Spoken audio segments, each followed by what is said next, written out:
Hello, this is Spartan Commander, and this is a 559th Brotherhood game that I've put onto YouTube. This is a Barbarian Invasion battle, and what I'd like to say is, those of you that watched Game of Thrones, do you remember an episode called The Long Night? If you remember there was the allies were held up in a castle, but they had the Dothraki cavalry outside of the castle holding fire torches, and then all of a sudden they charged into the darkness where the White Walkers were waiting for them, and as the Dothraki cavalry charged into the darkness with their fire torches, holding their fire torches, all of a sudden all the fire torches went out almost in one go. If you remember watching that episode, well, the lighting on this night battle reminds me of those Dothraki fire torches all going out in the dark. I don't know why, but it just reminds me of the lighting in this battle, in this night battle, does remind me of that particular episode. But if you notice here, can you see how the troops are holding their fire torches here? And I think this could be an interesting battle for you to watch, and this is the first time we've ever put a night battle on our Brotherhood YouTube channel. Okay, our first teammate is Brotherhood member Barbararian, who has bought the Celts faction.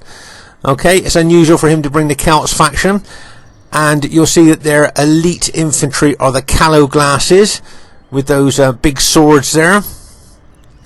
Also, you'll see that he's got a couple of religious units here. Now, remember, in Barbarian Invasion, religious units are extremely important to give your troops that extra morale bonus, keep them fighting longer, and hopefully stop mass routs. Okay, so morale very, very important on Barbarian Invasion, as we've talked about before. Okay, also the Celts are the only faction with chariots. Okay, now these are called Scotty chariots. Okay, they are light missile chariots. They don't bring a fear factor like they do in Rome Total War. We know chariots in Rome Total War bring that fear factor. These guys haven't got a fear factor. They are just light, let's say, missile chariots here. And if you notice, can you see the emblem on the back of the chariots? You recognise that? Yeah, that's a Britannia emblem from Rome Total War. A lot of you will probably recognise that. And this is, as I say, this is the only faction where there are chariots in Barbarian Invasion. Okay, and we'll see if we can see his berserkers here. These are the unusual berserkers, and there you go. These are the Hounds of Coonan. Okay, the Hounds of Coonan here, and these guys haven't got very good specifications in comparison with other berserkers in the game, but what they have got is effective against armor maces. Okay, so their specifications not as good as other berserkers in the game, but they have got effective against armor maces. Okay, our next teammate is myself, Spartan Commander, who has bought the Roman Eastern Empire Rebels. Okay, I've got a mixture of Plumbartari troops. Remember, these are the guys that can throw, I think each Plumbartari unit can throw 810 metal-tipped darts. So that's quite a considerable amount of missiles that these guys can throw. And I've got a mixture of Plumbartari and Comitatenses. These are the big 122-man Eagle units that throw pilers. Okay, so the Plumbartari throw the small metal-tipped, effective against armor metal darts, and the Comitatenses throw 3 pilers each. Also, I've got the Equite Clibanarii cavalry. Okay, and these have got effective against armor maces, although they do look a little bit like rolling pins, but they are effective against armor maces, and these are extremely tough cavalry. Okay, and our last teammate is a Barbarian Invasion player who is called Bolding Archer 13. We think he's probably got another name on Rome Total War, but we're not quite sure what that is. And as you can see, he's bought the Saxon troops here. He's got his Saxon Hearth troops. Remember, these Saxon Hearth troops, really good, solid infantry with really good specifications. And they are really tough infantry, those Saxon infantry. And I know here he made a mistake. He told us he made a mistake here. He's bought the Saxon Sea Raiders, which are only light cavalry. Okay, Bolding Archer hasn't played Barbarian Invasion much, so he just got a bit mixed up with heavy and light cavalry, and just bought light cavalry instead of his heavy cavalry here. Okay, now as you can see here, where Bolding Archer is the highest part of the map on our side. So both Barbararian and myself are going to move up to this highest part of the map to start the battle. And here is the other team. We have Brotherhood member Demon, who has got the Burgundy faction, which is one of the Barbarian factions there. And as you can see, he's got Horde Chosen Swordsman. as their elite infantry. Usually when you bring Burgundy, they usually bring effective against armor axemen, but he's gone for the swordsman there. He's got his archers and he's got his cavalry there as well. And so that'll be interesting to see how well he does during the course of the battle with that army. As I say, it's an unusual army faction for him to bring. Our next teammate is Brotherhood member Aurelius, who has brought the Alemanni faction, and I'd just like to draw your attention here to this 120-man barbarian peasant unit of the Alemanni here, and here you can see that he's got a mixture of Knight Raiders and Chosen Axemen in his army. Remember, these Chosen Axemen are effective against armor, and he's got the Knight Raiders because they're also effective against armor, but they bring a big fear factor, taking the morale away from enemy troops, destabilizing them, making them more susceptible to routing. As I say, he's got a mixture there, and of course he's got his berserkers here at the back, his Lombard berserkers with their massive two-handed swords there, but they are not effective against armor, unlike the Celt berserkers that we saw earlier. So it'll be interesting to see how well they do there, with of course a Demon with his Burgundii and Aurelius with his Alemanni. That's two barbarian factions there. Be interesting to see how well they do. And their last teammate is Brotherhood member Man 2, who's got the Roman Eastern Empire army here. Now, just those of you that like statistics, just to let you know that he has got 13 Plumbarturi units in his army, okay, and each one of those Plumbarturi units can throw 810 effective against armor metal tipped darts. Now that equates to a massive 10,530 effective against armor metal tipped darts. Okay, so he can throw 10,530 metal tipped darts that are effective against armor before they even get into battle. That's the firepower that Roman armies in Barbarian Invasion have got. So it'll be interesting to see how well he does. Plus, he has got the Equiti Clibanarii cavalry with their effective against armor maces. And as I say, very tough cavalry there. Okay, so as I say, this is the first night battle we've ever put on our channel, and I hope you enjoy it. Okay, at this stage of the battle, you'll see both Barclayman and myself moving our armies up to the higher point of our side of the map here, up to where our Saxon ally has deployed. Okay, so as you can see here, I've got my cavalry down there to cover Barclayman's movement up the hill there, just in case the enemy tried a lightning attack with cavalry. I've got my cavalry there to support his moving infantry, just in case the enemy did attack. But as you can see, the higher point of the map is up on our right flank there, where our Saxon ally is, and you also see the enemy team moving up to the highest point of their particular part of the map as well. So it'll be interesting to see which one of us are on the highest part of the map when we actually come to fighting. I think, if I remember right, the enemy have got a slight advantage. And here you can see those fast-moving Saxon Sea Raiders of our, as I say, Saxon ally there may well try and hide that cavalry in the woods to maybe do a sneak ambush attack on the flank of enemy troops as they move forward. But as I say, you can see that we're moving all our troops up here, as I say, to the highest part of this particular part of the map here, and ready to receive an attack from the enemy. Okay, at this stage of the battle, I thought I'd show you. Can you see up in the sky there? They've actually even put stars into the sky. Now, bearing in mind, this is, I think this game came out in 2005. I thought that was a nice little touch, putting a few stars up there. But here you can see that Man 2 has moved right from the other flank. Do you remember he was right on the other flank there, and he has moved up to this flank, up to the highest part of their particular part of the map here. Okay, so to say, they've got I think they're going to have a slight downhill advantage, if I remember correctly, in this battle. Okay, you can see here a Demon here moving his infantry up there, along with Man 2's cavalry. That's even higher ground up there, and they may well look to do a joint attack onto our Saxon ally there. Okay. So, as I say, if I remember correctly, they do enjoy a slightly higher part of the hill here to us. So, of course, that will give them the downhill advantages that they could well have. You see, I've moved my infantry up here, right up to close to my Saxon ally there. Okay, so as you can see that there. And I believe that Barclayman with his Celts are hiding in the woods somewhere off to my left flank there, which he may well keep his troops hidden and bring them in just at the right time, possibly.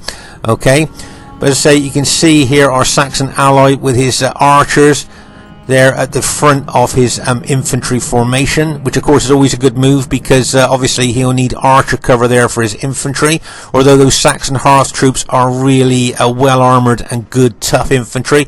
Right, you can see here Man 2 run his Roman army forward here, backed up by Demons Burgundy barbarian troops here moving in as well. It wouldn't surprise me if, as I say, they are slightly higher than us. If he takes advantage of that and starts bringing his archers forward there, so they'll have that longer range, do more damage with their archers there. Which I can think that's what they're going to do. They're going to start moving their archers forward here, as you can see. Remember, those chosen archers are well armoured, but they're only medium range. You can bring the Lombard archers that have got long range, but they haven't got any armour, so of course they'd be easily killed by enemy long range archers. Okay, you can see Man 2 here moving his Roman infantry forward here. I think he's going to be very aggressive in this battle, because of course, as I say, he's going to have the slight downhill advantage here. You can see there's slight downhill advantage. You can see the enemy here shooting arrows into our ally here. Forward units there. Of course, in these night battles, the fire arrows, I suppose, really show up quite a lot more than they do during the day. And as I say, you can see that they are slightly higher than this here. If you look at the map, just a slight bit of height advantage, but that will be enough to give them downhill advantage. Remember, their missiles will go longer and will do more damage, and of course they will have that slight downhill charge bonus for their infantry and cavalry as well. Okay, so it'll be interesting to see how well our Saxon ally holds out against a possible massive attack there. So as you can see here, our Saxon ally is using his archers there. I think they're hunter archers. They haven't got very long range, and they're not armoured either, so they can be killed quite quickly. As you can see here, Aurelius has brought his peasant unit forward here to try and attract archer fire, and you can see our ally shooting arrows into that peasant unit. And of course that's kind of a bit of a waste of arrows for us, because we prefer obviously to use our arrows onto enemy archers rather than onto these cheap peasant onto the cheap peasant unit there. But Aurelius's plans worked out quite well there, because he obviously doesn't mind losing those peasants to archer fire instead of his own archers. But as I say here, you can see that Man 2 has got his infantry ready here, and he may well charge down into our Saxon ally. And remember that Man 2 has got 10,530 Plumbarturi missiles to throw into the enemy troops, into our troops here, before they even get into hand-to-hand fighting. As you can see here, our Saxon ally has stopped shooting arrows now, because he doesn't want to waste any more arrows into that peasant unit. He probably wants to wait until the enemy archers get into range. But at the moment, his archers cannot range onto the enemy archers, because as I say, they've only got short range, kind of medium to short range, and of course the enemy are on higher ground, so they'll have longer range and could do damage to his archers. You can see there the fire arrows coming into his archers there. As I say, you can see the Saxon troops there holding their fire torches there. As I say, I think the fire torches make the battle quite atmospheric. I think these night battles, as I say, with the fire torches lighting up the ground, does make the battles quite atmospheric. And as I say, you can see those fire arrows going into ours. Right, you can see Aurelius is charging his peasant unit forward here, probably with a view to try and take out one of our allies' archer units there. That can bang as he charges in. But that peasant unit's morale is not very good. It wouldn't surprise me if it, all of a sudden, there you go, the morale's not very good, so as I say, it's just routed there. It would have been intimidated by so many enemy troops, and as I say, the peasants are the cheapest units in the game, and their morale are pretty rubbish, really. Okay, so you can see here, I think our Saxon ally has gone into shield wall formation here. His troops definitely seem a lot tighter than what they were earlier. So when they're in shield wall, obviously that helps to repel missiles a lot more. But as you can see, Man 2 moving forward here. I think he's actually moving on to even higher, slightly higher part of the hill here by moving up here a little bit more to the right. So that increases his downhill bonuses. Now over here you can see that Aurelius is moving his Burgundian Lancers with their massive 10 charge bonus over to the flank there. Okay, remember those Burgundian Lancers are fast moving heavy cavalry, and they've got the highest cavalry charge bonus in a game, 10 10 charge bonus for these guys, and it looks like he's moving over to the flank here. And what I'm thinking is he's when his allies attack our troops, he may well smash in from the flank there with those Burgundian Lancers in a kind of a knockout blow into our troops. So when Man 2 maybe attacks there, these Burgundian Lancers, as I say, could smash into the flank of our engaged troops there, and could be a knockout blow that could maybe alter the course of the battle there with that possible attack. Okay, so let's say here you can see Man 2 here moving forward towards our Saxon ally. Now he knows that our Saxon ally hasn't got any troops that can reply with missiles towards him. They haven't got their infantry doesn't throw any missiles there, but those Saxon Hearth troops are very well armoured, and you can see that the Plumbartori are getting ready to throw into our Saxon ally. I'm going to move my infantry closer there, try and put a little bit of a shield wall in front of those Saxon Hearth troops. I think it might have been a good idea for him to have put possibly some pilot shield units in front of his main battle line there, because I got a feeling some of his units are going to be absolutely decimated by the missiles coming in on them. Let's say I'm moving some of my pilot shield units over to try and soak up some of the enemy missiles. But as you can see here, you can see the missile. Look at the volume of missiles that are going in to our Saxon allies troops there. Remember, that's an 82-man unit. That's going to be absolutely decimated by those effective against armour metal-tipped darts. And of course there's archer fire coming in on them as well. And as I say, our Saxon ally hasn't got any troops there that can throw missiles back, so they just got to kind of stand there and take. Look at the volume of missiles coming in on that unit there. I mean, that is just phenomenal. And look at Man 2 getting it even up onto a higher part of the map there. Let's just pause the game so you can see that that is a higher part of the ridge there. So he's going to have even more downhill advantage here. Look, now you can see now he's definitely got a bigger downhill advantage there. So as I say, his missiles will go further and do more damage, and of course he'll have a downhill charge bonus for both his infantry and his cavalry into our Saxon ally. Okay, you can see our Saxon allies here. There's a peasant unit there trying to chase off that cavalry unit, but make no mistake, our Saxon ally will suffer a lot of casualties. But the good thing for him is those Hearth troops are so well armoured, and I see he's got really good upgrades on them. I think they might even be maxed upgraded. Then because they're so well armoured, they could well not suffer as many casualties as a lot of other units would suffer from the Plumbartori metal tipped darts. Okay, but as I say, he's now got up higher, and he's now going to really start throwing those. Look at the volume of missiles coming in. Now this could be a bit of a mistake here by our ally backing off. Can you see how he's withdrawing, showing the weakest part of its units, the rear, to those missiles coming in? I mean, that unit's going to be absolutely decimated because he's showing the weakest part. That's an 82-man unit reduced to 2 men.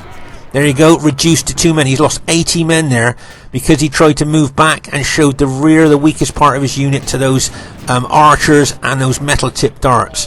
So, as I say, he's going to suffer a lot of casualties, but those Hearth troops, as I say, are well armoured, so they will suffer less casualties than a lot of other infantry units in this game. But just look at the volume of missiles coming in here, into them. As I say, I like the way they hold those fire torches. I just think that adds atmospherics to the game, actually, these night battles. As I say, look at those metal-tipped darts coming into that. That's been reduced to a 22-man unit from 82. Now it's even down to 20. So that's the casualties that are being caused to our Saxon ally before Man 2 even gets into hand-to-hand fighting. As you can see here, I've moved my Roman army over here to try and support my Saxon ally. It wouldn't surprise me if my Saxon ally actually backed off from here now. He might have had enough of taking so many casualties from those missiles, and he may well move off a little bit away from Man 2. Right, once again, can you see Man 2 that he's grabbing every single bit of height on this slope that he can? He's going to get the most downhill advantage that he can. Very good tactical move here. Can you see our Saxon ally here charging his cavalry unit in there, trying to take out an archer unit, but of course he's been repelled there by enemy cavalry. Wouldn't surprise me if they chased him down and may well rout him there. But as I say, look at Man 2's Roman army right on top of our Saxon ally, literally on top of him there. As I say, it wouldn't surprise me if our Saxon ally moved off a little bit down the slope there, trying to avoid the massive attack that's going to come in on him, and leave my Roman army to take that attack. Okay, let's pause again for a second. Just want to show you something with my cavalry. Okay, so you can notice here I've moved my cavalry over to this particular flank. Now what I'd like to do is I don't want to attack uphill with my cavalry, because that would give me a disadvantage attacking uphill. You can see how high Man 2's army is above mine, so I don't want to attack uphill with my cavalry. What I'd like to do is maybe take my cavalry over to that particular part of the flank, so when I'm attacked I can smash into the flank of the attacking enemy troops. Okay, so that's where I'm looking to put my cavalry over there, and when I'm ready to receive the attack there from the enemy Roman troops. Okay, now they may well have thrown most of their missiles now. I don't know whether they have. They could well have thrown most of their missiles. I can see that the Saxon dead here, so I know that they must have thrown, as I say, most of their missiles now, and have caused a lot of casualties. As I say, I've got my Pilot Shield spear unit out there to try and soak up any of the missiles they've got left there, rather than my Saxon ally take them, as he's suffered so many casualties already. Okay, can you see here that my Saxon ally has decided to move off down to the left of my army here? You may well be thinking that as most of my army is intact, my army might be in a better position to receive a massive attack from the enemy rather than his Saxon troops. You see what I mean? And if you notice here, I've just used one of my cavalry units to chase down that barbarian peasant unit. It's been a bit of a thorn in our side. I've just routed that with one of my cavalry units there. Hopefully it won't rally, because he was being a bit of a nuisance there, soaking up good enemy our missiles there. So hopefully he won't be coming back into the fray. But as I say here, you can see this one archer unit of Demon. He let go forward a little bit here, and our ally's going to chase that down with his cavalry. Those fast-moving cavalry of our Saxon ally there chase down that archer unit, but he better be aware that there could be some enemy cavalry possibly moving towards him. But oh no, he's done well there, routed that archer unit there, so well done to our Saxon ally. But as I say, I'm a little bit worried here about this downhill bonus that these guys are going to get right. Okay, so the battle's just about going to kick off here. Can you see that Aurelius here is charging forward here with his effective against armor axemen? Okay, can you see him charging forward, and his Knight Raiders? Remember, the Knight Raiders bring a big fear factor. You can see my Roman troops, can you see, intimidated by nearby enemy troops. Can you see I'm throwing pilas, and my Plumbartoi are throwing those metal tipped darts into these attacking enemy troops, but they've just got that downhill charge bonus. And as I say, with those Knight Raiders, my infantry are intimidated by nearby enemy, which means that their morale is dropped a lot when they're frightened, and so my troops could be susceptible to routing, plus with this downhill bonus that the enemy troops have got as well. And here comes those effective against armor axemen, and bang, as they charge into my forward units. Now their Knight Raiders are charging in. It wouldn't surprise me if he's got his Berserker units ready to employ. He'll probably start to activate those Berserker units now. I can see the Berserker units have been activated there. Okay, so let's just pause the game for a second here. So you can see that Aurelius has charged his Knight Raiders, is effective against armor axemen, and he has now activated his Berserkers. So I've got the whole of the Alemanni army attacking me. I've got Man 2's Roman army ready to smash into me as well. Plus they've got the downhill bonuses. I've got my Saxon ally here trying to attack the flank of the attacking troops with his battle damaged units. Plus over here you can see that Barclay man has got his Scotty chariots here throwing their light spears into the flank of the attacking troops. Okay, but to be honest with you, they're not really effective.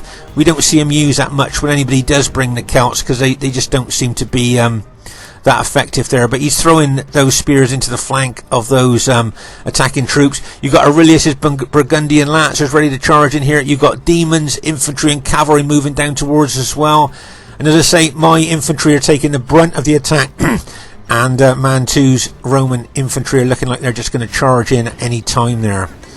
Okay, now for some reason with the night battles it does cause a little bit of lag. I don't know whether it's the lighting, the atmospherics, or just because it's night time, but it does cause a little bit of lag, as you will see as the battle continues here. There's a close-up of my troops fighting. As I say, those fire torches I think make it very atmospheric, doesn't it? I think the lighting there is really good.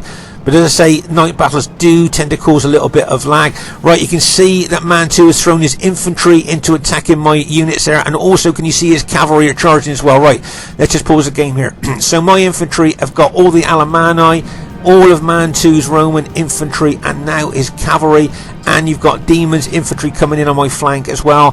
So my Roman infantry are holding really extremely well here, but when that cavalry smashes into them, that could be the final blow. That could be the knockout blow. As I say here, you can see some of my Saxon allies units are starting to rout here from the attack of the enemy troops.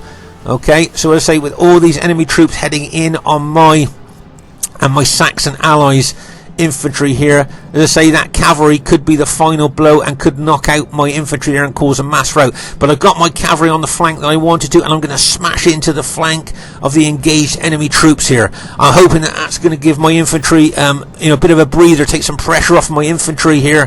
But as I say, look at that enemy cavalry charging into the forward units of my infantry, and bang as they smash in. Right, you can see I'm now charging my cavalry in from the flank. Get ready for this, and bang as they smash in there.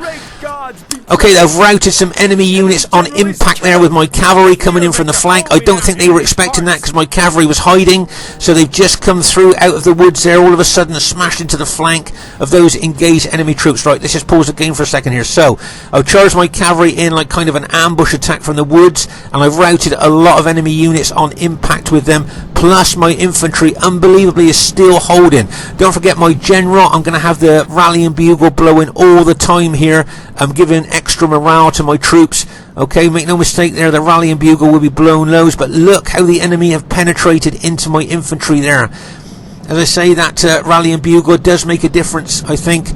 And if we look closer here, you can see, as I say, with that kind of ambient light, if you like, there, I think it really does add to the atmosphere of the battle. But as I say, it does, these night battles do seem to cause a bit of lag for some reason. I don't know why, but you can see Demon coming in now. Barclay Man has finally brought his infantry out of the woods. He's been holding his infantry back in the woods here, and just to come out at the right time with fresh or just warmed up troops there that he's going to charge into the fray. So was that a good tactical move, or has he left it too late and our armies are going to rout? We just have to wait and see. But as I say, Barclay Man now has charged out, routed a couple of enemy units there. Okay, you can see the Burgundian, some of the Burgundian lancers here of Aurelius going to charge into the flank of my defending troops. Okay, you've got some cavalry units of Demon here going to charge into the fray as well. Smash in there, trying to rout my army here. If my army routs, of course, that will probably lead to a mass rout of our entire team. So I just hope my army can hold there. And as I say, my general there is blowing that rallying bugle like there's no tomorrow, trying to give my troops that extra morale. And of course, that rallying bugle will be giving extra morale to my allies as well. Okay, here you are. You can see Man 2 throwing a couple of his units into the fray as well. I know my cavalry was getting absolutely hammered here by enemy troops coming in on them, and it wouldn't surprise me if my cavalry was completely routed here. But as I say, you can see there is a little bit of lag now in these night battles. As I say, I don't know whether it's the lighting or whatever it is, but we always seem to get a little bit of lag on night battles here. But you can see a heck of a lot of the enemy troops are routing now. As I say, in night battles back in the day, it must have been confusing like this, not knowing who's who. Because looking at this at night, it's hard to know who's who here, isn't it? Just with fire torches lighting the is the only form of lighting kind of thing there. Okay, so I can see though, I think a lot of enemy troops are routing there. Let's just pause the game for a second. So, as I say, you've got Barclay Man's fresh or warmed up troops have just come out the woods. Look, he's activated his berserkers, those hounds of Cunan have been activated here, and you can see a heck of a lot of enemy units are routing. Our Saxon allies charged his Hearth troops in as well, even though they were really battle damaged there. But unfortunately, I think if I'm not mistaken, my cavalry, all my tough cavalry, has now been routed. 2 men in that unit, 2 men in that. They fought down to 2 men, I think, in each of the units. If you look there, and you can see, but they've all been routed now. So they've done their job there, but as I say, they've been routed. They really helped my infantry, took a lot of pressure off my infantry, and now we need to chase down those enemy routers. Okay, we can't afford to let those routers rally. We need to chase them down, but of course, with all my cavalry dead, I'm just going to have to chase after them with my infantry here to try and, as I say, chase down the routers. But it looks like between us here, as I say, we've managed to rout the vast bulk of enemy troops there. You can see some more enemy cavalry charging into us here. You've got enemy archers been shooting into us all the way through the battle here.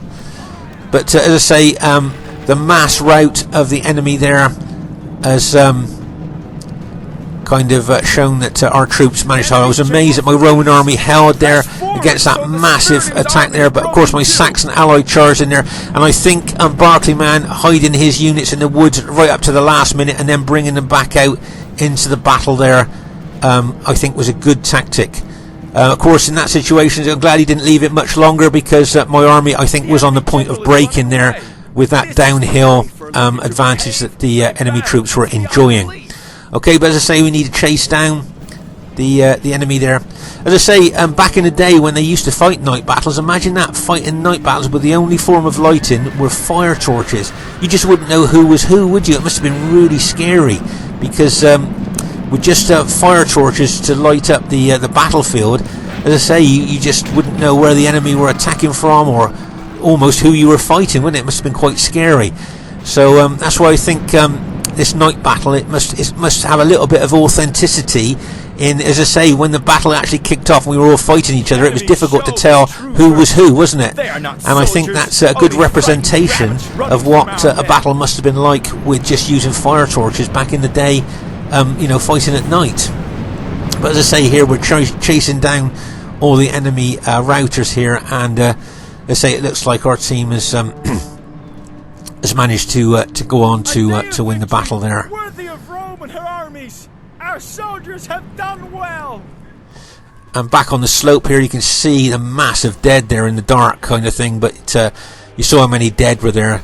Okay, first thing I'd like to say is really well played to everybody in the game there. Very unusual night battle, and as you can see, it's an average victory there. I thought it might have been close. Highest kills in the game goes to Brotherhood member Man 2, 1,223 kills. Unusual for the highest kills to be in a losing team, so well done to Man 2 with his Roman army. I bet a lot of those kills were from his missiles. So really well played to Brotherhood member Demon. Probably didn't get the kills that he wanted to there. But well done for bringing the Burgundy faction. As I say, probably didn't get the kills that he wanted. Well done to Aurelius, bringing the Alemanni faction. He definitely didn't get the kills that he wanted there. But well done for bringing the two Barbarian factions, guys. Really well done. As I say, didn't get the kills that you would have wanted there. And as I say, well done to Man 2 with the highest kills in the game. So well played, guys. That old Roman army of mine, as I say, because I was mostly defensive, I didn't get many kills. Remember, defensive troops don't get many kills. Well done to Barclay Man there, bringing his troops out the woods, maybe just at the right time there to attack the enemy's flank. And well done to Baldwin Archer 13 with his Saxon army. Bearing in mind he suffered so many casualties from missiles, I thought he got some really good kills there. So, as I like the diversity in our team, we had Rome, Celts and Saxons. So that was a nice bit of diversity. And then you had the Burgundy faction, the Alemanni faction and Rome faction in the other team. So I thought there was a lot of diversity there. As I say, I hope you like this night battle. I thought it was very unusual. And as I say, those fire torches make the battles very atmospheric, I thought. And it reminded me of that cavalry charge in Game of Thrones. Hope you enjoyed the battle. Bye for now.